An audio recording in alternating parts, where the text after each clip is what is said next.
pos-pos operasi ketupat, apakah ini dilakukan penindakan. Ya. Pada intinya dalam operasi ini kita tidak melakukan penindakan, kita memberikan pelayanan. Karena operasi ketupatnya adalah operasi kemanusiaan. Ya. Tetapi namun demikian kita mengantisipasi mungkin di tingkat Banda Aceh sebelum dia berangkat. Kalau itu melebihi muatan kita turunkan dulu. Tapi kalau tengah jalan nggak mungkin kita turunkan. Ya, ini intinya itu. Baik Pak, terima kasih Pak. Pak Iwaldi, mungkin Aceh kondisinya berbeda dengan daerah-daerah lain terhadap calo, katakanlah demikian ini Pak. Dengan angkutan darat kita tidak terlalu mempersoalkan dan tidak mempermasalahkan adanya, dan ini mungkin kondisinya masih sangat kecil dibandingkan dengan yang di luar Aceh ataupun di Jawa Pak. Tapi kondisinya berbeda apabila kita melihat dengan angkutan udara ini Pak, dengan tiket yang tiba-tiba bisa melambung harganya tinggi sekali dibandingkan harga yang biasa sebelum Lebaran. Ini bagaimana Pak kira-kira antisipasi kita, ataukah memang ada perusahaan-perusahaan yang sudah mengatakan menggembar-gemborkan bahwa tidak ada kenaikan untuk menjelang hari raya ini Pak? Iya, seperti kita ketahui bahwa di bulan puasa dan menjelang Lebaran ini, hari Lebarannya kan sudah tetap itu sebenarnya. Kemudian libur bersamanya juga nampak nih, tanggal 9 sudah libur bersama, tanggal 13 sudah libur bersama. Nah, saya pikir kita sudah buat perencanaan lah, tanggal berapa kita berangkat. Saya kira di iklan Garuda juga disebutkan kalau mau pulang sebelum tanggal 31 tiketnya sangat murah. Jadi saya pikir tidak perlu kita terlalu dekat dengan hari Lebarannya, disesuaikan dengan jadwal. Kalau kita punya waktu luang, kita lebih dulu pulang kampung.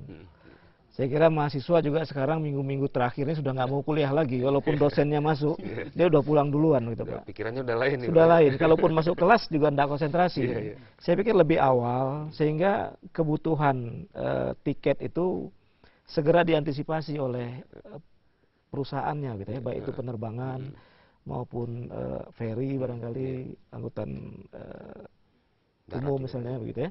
Jadi kalau kita punya perencanaan dan peraturan pemerintah juga sekarang kan tidak fix tiket harganya per orang per kilometernya, sudah ada range-nya.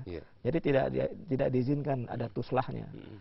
Nah, saya pikir kalau kita berjalan secara normal tidak ada kenaikan tiket yang terlalu signifikan. Tapi kalau kita memang harus memaksakan pada keadaan darurat misalnya, pada hari yang sangat kritis yang harus kita naik, saya kira itu mekanisme pasar itu terjadi. Ya, kalau demand-nya banyak ya supply-nya kurang misalnya, udah pasti harga naik gitu. Itu hukum ekonomi, itu bukan hukum lain-lain itu ya. Demikian Pak. Baik Pak, terkait dengan sebentar Pak, kita terima telepon dulu nih. Halo, assalamualaikum. Halo.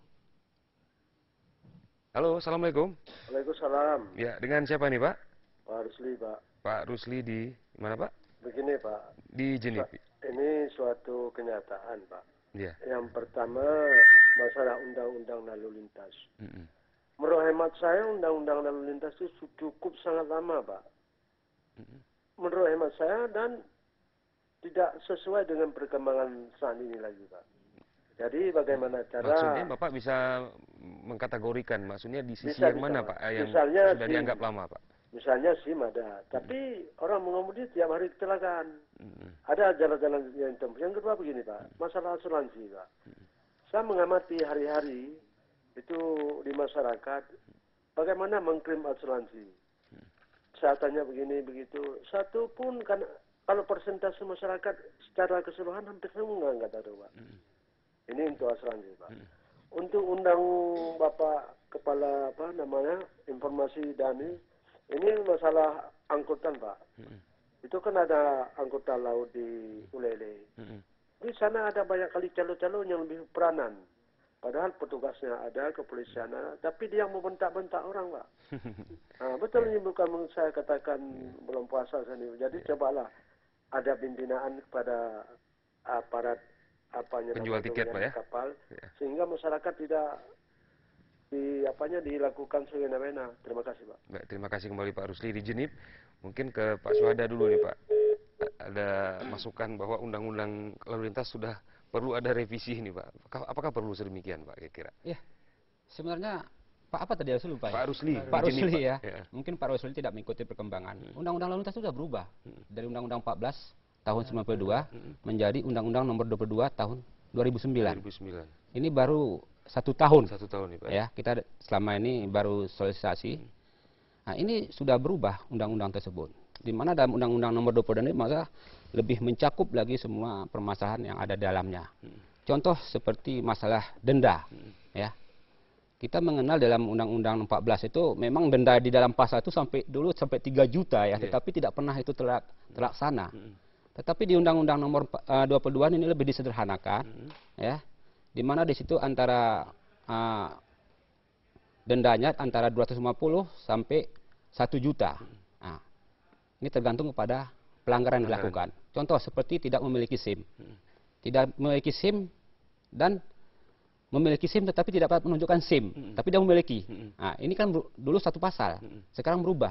Tidak memiliki SIM itu dalam Undang-Undang Nomor 22 tahun 2009 itu 1 juta dendanya, hukuman 3 bulan penjara. Apabila dia tidak dapat menunjukkan SIM, dia punya SIM tetapi tidak membawa, itu 500.000. Jadi ini sudah ada perubahan. Nah, cuma kita belum menerapkan secara maksimal karena kita melihat pada situasi ini kita lebih fokuskan kepada giat sosialisasinya dulu. Lebih kita kedepankan. Oke Pak. Ya. Pak Abdul Haris, mungkin tentang asuransi banyak masyarakat yang belum mengetahui ini bagaimana untuk cara mengklaimnya ini Pak, melapornya bagaimana. Ini yang belum jadi diketahui oleh masyarakat. Ya, terima kasih Pak Ruli. Sebenarnya pengurusan jasa raja atau asuransi itu tidaklah terlalu sulit gitu. Artinya masyarakat hanya melaporkan kasus kecelakaannya kepada pihak polisi, kemudian akan terbitlah laporan polisi. Dan kita sudah ada kerjasama dengan pihak kepolisian. 1 kali 24 jam setelah LP itu dibuat akan diserahkan kepada jasa raja. Jasa raja mengambilnya. Kemudian jasa raja akan melakukan pembelaan untuk menghubungi ahli waris. Ahli waris hanya untuk melengkapi dengan surat keterangan dari rumah sakit. Dan kalau korban meninggal dunia, surat keterangan dari para pihak pamong praja atau pihak kelurahan. Hal itu aja. Itu bukan retorika atau kata-kata aja, itu dapat dibuktikan gitu. Artinya saat ini 80% dari korban meninggal dunia di Provinsi Aceh ini sudah kita selesaikan di bawah 7 hari. Gitu. 80%. Itulah kecepatan jasa raja. Artinya dari meninggal sampai dibayarkan itu tidak melewati waktu 7 hari. Gitu. Nah, jasa raja bekerja keras untuk melaksanakan hal itu. Gitu. Baik Pak Abdul Haris. Dan terakhir nih ke Pak Iwaldi, ini pertanyaan masih ada calo di Pelabuhan Ulele ini Pak. Kita ketahui mungkin tidak terdeteksi sebenarnya di Ulele ini begitu banyak calo. Rupanya masih ada calo nih. Bagaimana nih Pak? Ya, ini tentunya menjadi masukan bagi kami lah, untuk kita coba pantau nanti di lapangan, karena Ulele ini di bawah kewenangan dinas kota Banda Aceh. Nah, tapi di sana kan ada ASDP, ada KMP Pulau Rondo, ada juga Ekspres Bahari. Saya juga ingin dapat informasi tambahan nanti, kira-kira yang mana itu ya. Perlu saya informasikan bahwa untuk KMP Pulau Rondo itu punya kita. Dalam waktu yang tidak terlalu lama lagi, KMP BRR pun punya Aceh itu. Jadi itu memang milik kita, harus kita coba belajar melayani publik dengan baik. Namun kalau memang selama ini kaku ya, orang kerja di laut ini agak kaku, memang suasananya memang agak keras di laut itu Pak. Karena berisiko, maka kita harus sigap. Mau menyeberang itu harus naik ke kapal dengan jadwal yang tepat, kemudian naik ke dalam kapal itu dengan papan yang sangat kecil itu. Karena lingkungan pelabuhan saya kira memang sikapnya agak tegas ya, bukan keras tapi tegas. Tapi itu jadi masukan bagi kami untuk kami coba pantau nanti ke lapangan bagaimana perkembangan. Sebelum kita akhiri nih Pak, kira-kira punya tips nggak untuk masyarakat yang meninggalkan rumah selama untuk mudik nanti? Saya ya, kalau saya lebih saja, baik tidak semuanya pulang kampung gitu bersama-sama. Kalau bisa pulang kampung pun periksa jangan dulu rumah, mungkin periksa Pak. rumah, kunci, ada yang jaga. Kalau naik kendaraan pun jangan satu kendaraan sama-sama, nanti kalau meninggal sekali semua gitu. Jadi dibeda-bedakan kendaraannya gitu Pak. Kemudian kalau jangan terlalu gembira dari perjalanan sehingga kita lalai ya. Betul-betul diniatkan memang niat murninya, misalnya mau lihat keluarga di kampung, niat itu saja deh. Ini jangan yang lain-lain, jangan ingin menunjukkan sepeda motor kita yang baru, mobil kita yang baru pulang kampung, menunjukkan kita sudah sukses di kota, itu tidak perlu saya kira. Jadi yang murni-murni aja kita tunjukkan di kampung. Demikian Pak. Ya, baik Pak Iwaldi, Pak Abdul Haris, dan juga Pak Syuhada, terima kasih Pak atas kehadiran di studio. Dan saudara penonton, demikian perbincangan kita dialog sore hari ini yang mengetengahkan tema aman pulang kampung.